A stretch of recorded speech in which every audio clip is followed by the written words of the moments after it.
Welcome back. Today, let us begin our discussion on thermal energy flux. We all know that the total energy is conserved, energy conservation principle, right? Energy can neither be created nor destroyed, but can be converted from one form to another. We have read this from probably 6th standard onwards.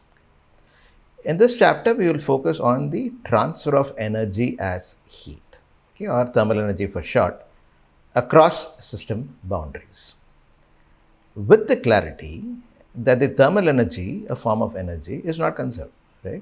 The total energy is, of course, conserved. The thermal energy is not conserved. However, we will start with the total energy formulation because that gives left hand side equals right hand side. Then pull out the thermal energy aspect. That's what is a part of the derivation, which I will direct you to go and see. And let us see. The clarity is that the thermal energy, a form of energy, is not conserved, although we will be using the energy conservation equation.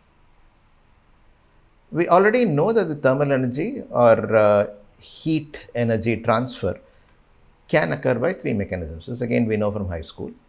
The mechanisms are conduction, in which the heat is transferred by molecular motion, electron motion, and so on and so forth. Convection, which is the movement of the fluid, the bulk motion as it is called, and radiation. Radiation is a totally different mechanism by which the heat energy gets transferred. Uh, we will look at some of these in a little bit of detail next.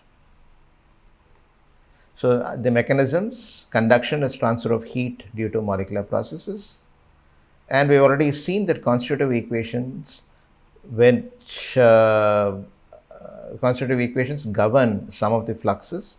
We've already seen the Newton's law of viscosity for mass, Newton's law of viscosity for momentum flux, the Fick's first law for mass flux, and so on.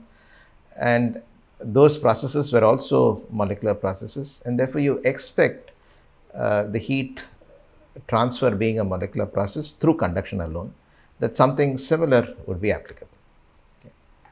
So, as I mentioned, Fick's first law governs diffusion mass flux, Newton's law governs laminar flow momentum flux. Similarly, a constitutive equation known as the Fourier's law governs conduction or energy flux. In one dimension, you already know Fourier's law. You can look at this as some sort of a review, but a necessary review. Qx equals minus k dt dx. Heat flux in the x direction Qx is directly proportional to the negative of a temperature gradient, and the constant of proportionality is k, the conductivity. Equation 4-1. Just to repeat, Qx is the heat flux in the x direction. The units are given. T is the temperature at any position x, and K is the thermal conductivity. In 3 dimensions in an isotropic medium, what we mean by an isotropic medium is that the properties of the medium do not change with space. They are the same throughout the medium. Q, the vector Q, it is 3 dimensions, equals minus, I have just taken the minus out for convenience, minus k times del of T, okay, the gradient in the 3 dimensions, the temperature gradient in the 3 dimensions. Equation 4-2. Table 4-1, which I am going to show you next, gives you the component-wise equations for this in the 3 coordinate systems. Okay. So, in a moving fluid, Q represents the flux of thermal energy relative to the local velocity, and to have the same formulation as the previous ones, let us define a quantity called the thermal diffusivity. Thermal diffusivity is defined as the thermal conductivity divided by rho Cp. Okay. It's defined as this. If you work out the units of this, it will turn out to be meter squared per second. Okay. Remember, recall that meter squared per second is the same unit as in kinematic viscosity. Mu by rho would be this, and it's the same unit in diffusivity. meter squared per second. If you recall that is directly meter squared per second. In the case of momentum flux, it is mu by rho, that would also be meter squared per second. In this case, alpha, the thermal diffusivity, is K by rho Cp. If you work out the units, that will turn out to be K is joules per meter per second per Kelvin, density is kilogram per meter cubed, Cp is joules per kilogram per Kelvin, and the units are meter squared per second. Okay, we've already compared the units and we saw all of them to be the same, that is of diffusivity and of kinematic viscosity. The units of those are the same as that of the thermal diffusivity. Now, this is the equation that I talked about, the thermal energy flux when only conduction is involved. For the rectangular Cartesian coordinate system, we have already seen this equation, Q equals minus K del of T. If you expand the various terms in del of T, you have dou T dou X plus dou T dou Y plus dou T dou Z. We'll call this equation A of this table. The cylindrical set of coordinates, you can go from here to here using the procedures given in the appendix. If you do that, you get this equation for cylindrical coordinates. Q equals minus K dou T dou R plus 1 by R dou T dou theta plus dou T dou Z. We'll call this equation B. And for the spherical coordinates, we get the thermal energy flux equation when only conduction is involved as Q equals minus K dou T dou R plus 1 by R dou T dou theta plus 1 by R sin theta dou T dou phi. Okay, R, theta and phi. Okay, remember that. This is equation C. Okay. Please make a copy of this table also and keep it as a part of your notes. Soft copy, hard copy, whatever it is. It must be available for easy reference so that you can just pull out these equations and start working things out. Okay.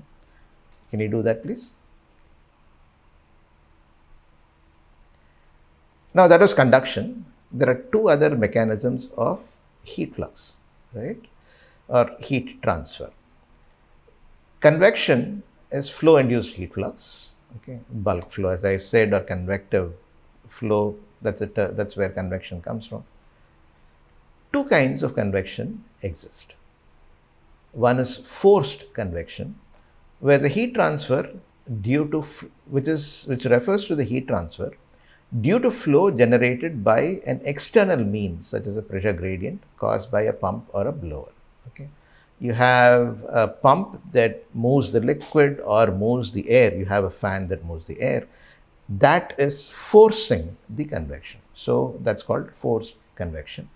You could also have free convection or natural convection, where heat transfer due to a flow normally small in magnitude, which is generated by a density differential, which in turn is caused by a heating or cooling happens. Okay.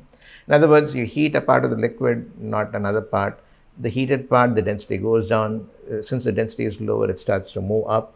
The heavier liquid goes down, and that induces a certain motion, a circulatory motion. That is called free convection. There is no forced convection by a pump or a motor or blower. You have free convection that is caused by maybe a temperature gradient. So we'll see more of convective heat transfer in the last chapter, where we combine the driving forces. Okay. Here again, very briefly, you have the flux, the heat flux, heat energy flux, and the primary driving force is the temperature gradient. Recall that the primary driving force for mass was the concentration gradient. The primary driving force for the momentum was the velocity gradient. Momentum flux was the velocity gradient. In this case, the primary driving force for heat flux is the temperature gradient. That was directly apparent in the conduction case. It's good to see the connection.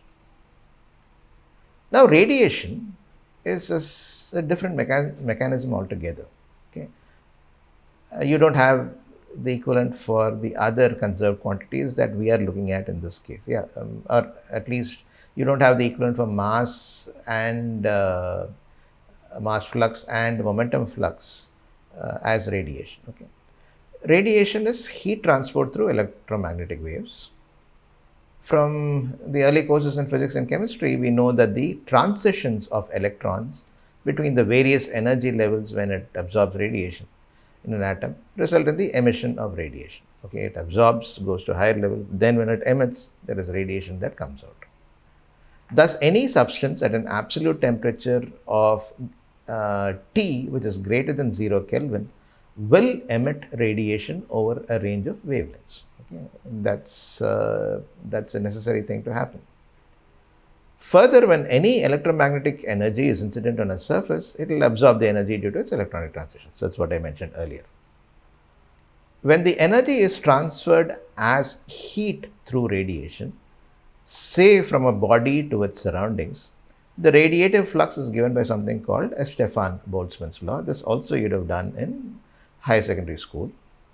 Stefan-Boltzmann's law says that the radiative heat flux equals a quantity called sigma, a quantity called epsilon, the body temperature raised to the power of 4 minus the surrounding temperatures raised to the power of 4. Okay. So, this is the relationship that was found by Stefan Boltzmann, equation 4.1-1. Sigma is a Stefan Boltzmann's constant, 5.67 10 power minus 8 watt per meter squared per Kelvin power 4. Epsilon is the emissivity of the body. T is the absolute temperature. In this expression, T is the absolute temperature. Okay, if you have temperature in centigrade, you need to add 273 to get it in Kelvin, the absolute temperature. Radiative flux can dominate the heat transfer process at high temperatures, such as the ones that occur in steam-based heat exchangers in bioprocess industries and so on. Okay, so it is certainly very relevant. We need to take care of this at appropriate situations, typically high temperatures and so on. Okay, that was the introduction to heat flux. I think let's stop here, and in the next class we would take things further. Okay. Again, you know that there are two approaches, shell balance approach and equation of conservation equation approach. Here what I'm going to do is that I'm not going to do shell balances. Okay, you have enough exposure to shell balances, so you know how to do shell balances. So you, whenever needed, if at all needed, you just need to use the same principles. You do balances of energy over a shell and then separate out the heat energy. That's what you need to do. We are not going to do that here at all. We'll directly jump to the conservation equation approach, and there also let me see what I'm going to tell you. Okay then, let's meet in the next class. See you then.